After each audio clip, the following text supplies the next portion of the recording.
మిత్రులారా నమస్తే. నేను మీ ప్రసాదమూర్తి.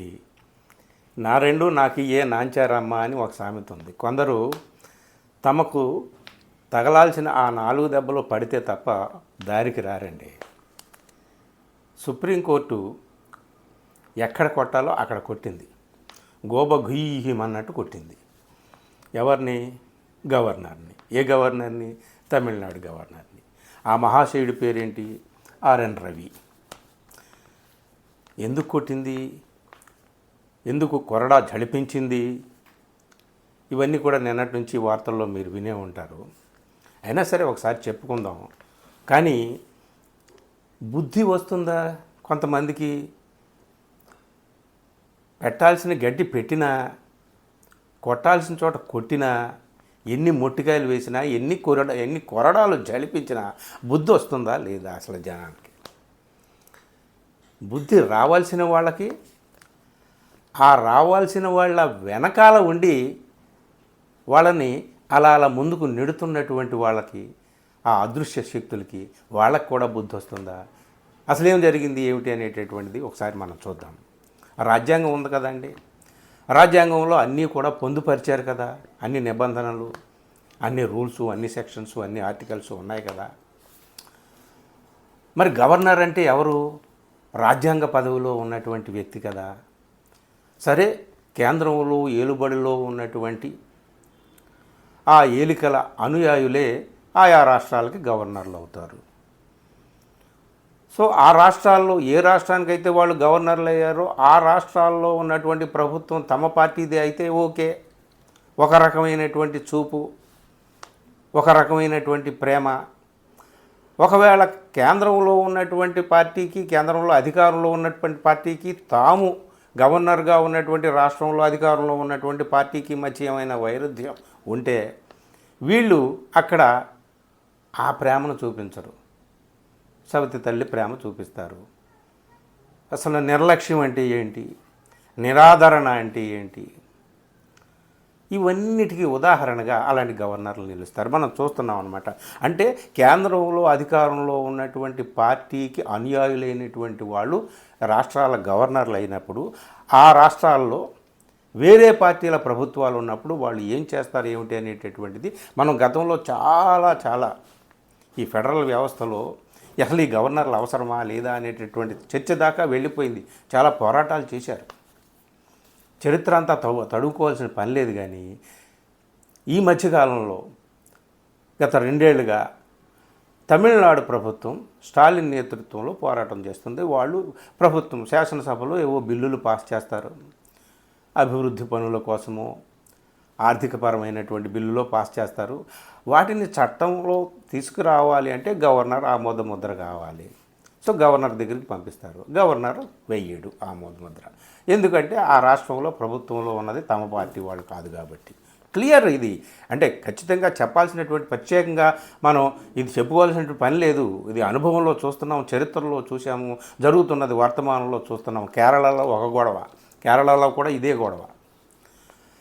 సో ఎందుకు గవర్నర్లు ఇలాగా వ్యవహరిస్తారు ఏమిటి అంటే అంతే. అది మనం చూసి ఓహో వీళ్ళు ఇక్కడ ఉన్నటువంటి ప్రభుత్వం ఇది కాబట్టి గవర్నర్ ఏం చేయడని. కానీ రాజ్యాంగం ఉంది కదా.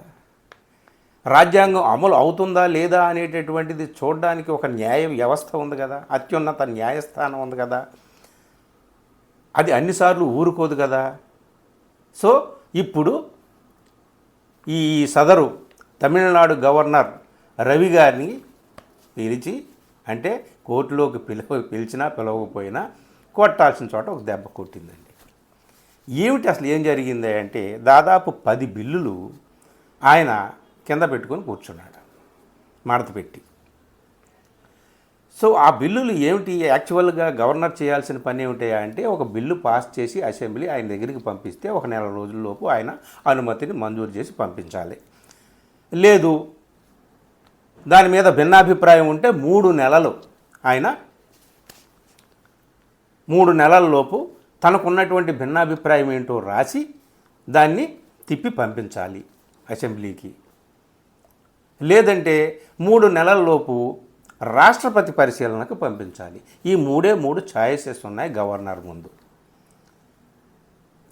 సో ఒకవేళ ఆ బిల్లుల్ని తిప్పి పంపించిన తర్వాత మళ్ళీ అవే బిల్లుల్ని కొద్దిగా మార్పులు చేసైనా చేయొచ్చు. గవర్నర్ సూచించినటువంటి సూచనలతో మార్పులు చేయొచ్చు. అసలు ఏ మార్పులు చేయకపోయినా సరే ఆ బిల్లుల్ని తిరిగి పాస్ చేసి గవర్నర్ దగ్గరికి పంపిస్తే 1 నెల రోజుల్లో అతని ముద్ర వేసి పంపించాలి. ఇది రాజ్యాంగంలో ఆర్టికల్ 200లో ఉంది.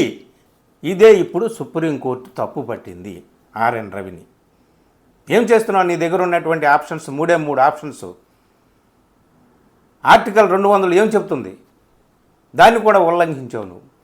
ఈయన దగ్గర నుంచి వెనక్కి వెళ్ళినటువంటి 10 బిల్లులు, అలాంటి 10 బిల్లులు 2023లో నవంబర్లో తిరిగి వీళ్ళు ఏ మార్పులు చేయకుండా తమిళనాడు ప్రభుత్వం తిప్పి ఆయనకి గవర్నర్కి పంపించినప్పుడు నెల రోజుల్లో ఆయన పంపించాలి. ఇంతవరకు వాటి అతి లేదు. ఏం జరిగింది ఏమిటి అనేటటువంటిది దీని మీద మండిపడిందండి సుప్రీంకోర్టు.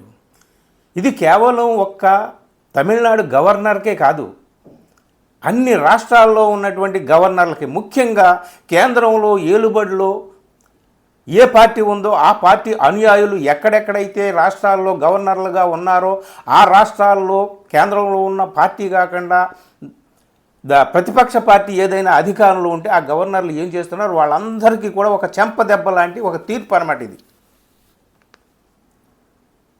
ఈ సందర్భంగా జస్టిస్ 2 న్యాయమూర్తుల బెంచి, జస్టిస్ జేబీ పార్దివాలా అలాగే జస్టిస్ ఆర్ మహదేవన్, వీళ్ళిద్దరూ తీర్పు చెబుతూ ఒక అద్భుతమైన మాట మాట్లాడారండి.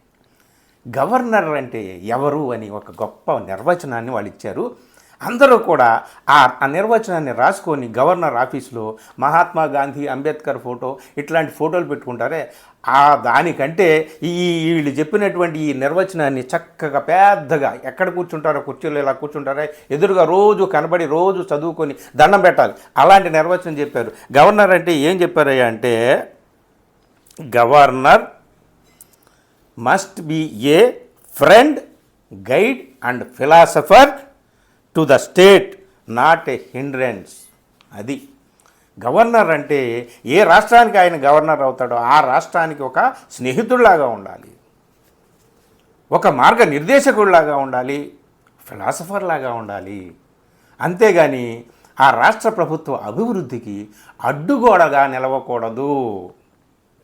ఇది జస్టిస్ పార్దివాలా అలాగే జస్టిస్ మహదేవన్ చెప్పినటువంటి నిర్వచనం అన్నమాట. మిత్రులారా, ఇదంతా బాగానే ఉంది. సుప్రీంకోర్టు రాజ్యాంగం గురించి చెప్పింది. రాజ్యాంగ పదవిలో ఉన్నటువంటి మనిషికి రాజ్యాంగం తెలియదా? ఇది సామాన్యుడు కూడా అడుగుతాడు. రాజ్యాంగంలో ఆర్టికల్ 200 ఏం చెప్పిందో తెలియదా? తనకు ఉన్నటువంటి అధికార పరిధులు ఏమిటో, పరిమితులు ఏమిటో తెలియదా? ఆ పరిధులకు లోబడి తాను ఎందుకు చర్యలు తీసుకోలేదు, ఎందుకు ఇట్లా కూర్చున్నాడు అంటే ఆయనకి ఆశీస్సులు ఉన్నాయి. కేంద్రంలో ఉన్న పెద్దల అండదండలు ఇలాగా వారి ఛత్ర ఛాయల్లో వీరున్నారు కాబట్టి వీరు రాజ్యాంగాన్ని ఉల్లంఘించి కూడా ఏమైనా చేయొచ్చు. అదనమాట. అంటే దేవుణ్ణి మనం ప్రార్థిస్తాం, నాయనా దేవుడా ఇప్పటికైనా బుద్ధి చెప్పు, ఇదిగో సుప్రీంకోర్టు మొట్టికాయలు వేసింది, ఇక గవర్నర్లందరికీ కాస్త సద్బుద్ధిని పొందేటట్టుగా నువ్వు చెయ్యి నాయన అని చెప్పి దేవుణ్ణి మొక్కుకోవాలి, లేదా న్యాయ వ్యవస్థను మొక్కుకోవాలి. న్యాయ వ్యవస్థ తను చెప్పాల్సినటువంటి మాట చెప్పేసింది. ఇప్పుడు ఆయన బిల్లులు క్లియర్ చేయొచ్చు, వెంటనే అయ్యా మా గొడవ ఏం చేస్తారు అని చెప్పి కేరళ ముఖ్యమంత్రి తరపున, కేరళ ప్రభుత్వం తరపున నిన్న అడ్వకేట్ చీఫ్ జస్టిస్కి సుప్రీంకోర్టులో మొరపెట్టుకున్నాడు. సరే దీన్ని తర్వాత చూద్దామని చెప్పేసి వాళ్ళు టైం లేదని చెప్పేసి తర్వాత మళ్ళీ వాయిదా వేశారు. అదే తీర్పు ఏ రాష్ట్రానికైనా వర్తిస్తుంది కదా, వర్తిస్తుందని అనుకుందాము. మిగిలిన గవర్నర్లకి కనీసం ఇట్లాంటి మొట్టికాయలు తగలక ముందే వాళ్ళు మెలకువ వహిస్తారని, జాగరూకతలోకి వస్తారని, చైతన్యంలోకి స్ఫూర్తిలోకి వచ్చి అమ్మో మనం చాలా రాజ్యాంగ విరుద్ధంగా వ్యవహరిస్తున్నాం రా నాయన, త్వరగా మనల్ని మనం కాపాడుకోవడమే కాదు రాజ్యాంగాన్ని కూడా కాపాడాల్సినటువంటి బాధ్యత మనకుంది నాయన అని చెప్పి గమనించాలి. వాళ్ళు గమనిస్తారా లేదా అనేది ముందు చూద్దాం. కానీ గవర్నర్లే కాదు, ఆ గవర్నర్లు ఇలా వ్యవహరిస్తుంటుంటే, నెత్తి నోరు బాదుకుంటుంటే, మా బిల్లులన్నీ కూడా పెండింగ్లో ఉన్నాయి, మా అభివృద్ధి ఆగిపోయింది నాయన, త్వరగా పాస్ చేయండి అని చెప్పేసి సుప్రీంకోర్టుకి ఒక ముఖ్యమంత్రి, ఒక రాష్ట్ర ప్రభుత్వం వెళ్లాల్సినటువంటి అగత్యం ఏంటి, అవసరం ఏంటి? అట్లాంటి పరిస్థితి వస్తుంటుంటే కేంద్రంలో ఉన్నటువంటి పెద్దలు ఏం చేస్తున్నారు? డైరెక్ట్గా వాళ్ళు మాకేం ఇన్వాల్వ్మెంట్ ఇందులో లేదని చెప్పవచ్చు, తప్పించుకోవచ్చు. వాళ్ళని దోషిగా ఎవరో బోని ఎక్కించడానికి అవసరం ఇక్కడ అట్లాంటి పరిస్థితి రాకపోవచ్చు. కానీ ఇండైరెక్ట్గా వాళ్ళ ఛత్రఛాయల్లోనే ఈ గవర్నర్లు ఉంటారు కాబట్టి వాళ్ళు వేయాలి. సుప్రీంకోర్టు కాదు మొట్టిగా వేయాల్సింది. వాళ్ళు వేసి అక్కడ ప్రభుత్వానికి అడ్డుపడకరా బాబు, ఆ అభివృద్ధికి అడ్డుపడకు, కానీ ఆ బిల్లుల్ని పాస్ చేయని చెప్పేసి వాళ్ళు చెప్పాలి. అందుకని మనం ఈ మొత్తం అంతా ఎపిసోడ్ చూసిన తర్వాత సరే కేరళక, తమిళనాడుక, లేదా కర్ణాటక, తెలంగాణక, వెస్ట్ బెంగాల్క, సో వీళ్ళందరికీ కూడా అన్ని ప్రతిపక్ష పార్టీలు ప్రభుత్వాలు అక్కడ అధికారంలో ఉన్నాయి కాబట్టి వాళ్ళందరికీ అక్కడ ఉన్నటువంటి గవర్నర్లకు సద్బుద్ధి కలుగుతుందని మనం ఆశిద్దాం. ఈ దెబ్బతోనైనా సరే ఏది ఏమైనా అప్పుడప్పుడు ఇగో ఇట్లాంటి ఒక న్యాయ వ్యవస్థ ఉండబట్టి రాజ్యాంగం బతికే ఉందని చెప్పి మనం అనుకోవాలి తప్ప, లేకపోతే ఈ రాజ్యాంగాన్ని ఎప్పుడో పాతాళంలో కప్పిపెట్టేసేటటువంటి వాళ్ళు అన్నమాట. మిత్రులారా, చూద్దాం, భగవంతుణ్ణి ప్రార్థిద్దాం, న్యాయ వ్యవస్థని ప్రార్థిద్దాం. ఎప్పటికైనా సరే ఈ గవర్నర్లకు కానీ వాళ్ళ వెనకాల ఉన్నటువంటి అసలైన పెద్దలకు కానీ సద్బుద్ధి కలుగుతుంది అని మనం ఆశిద్దాం. కలుగుతుందో లేదో తర్వాత చూద్దాం. Thank you very much.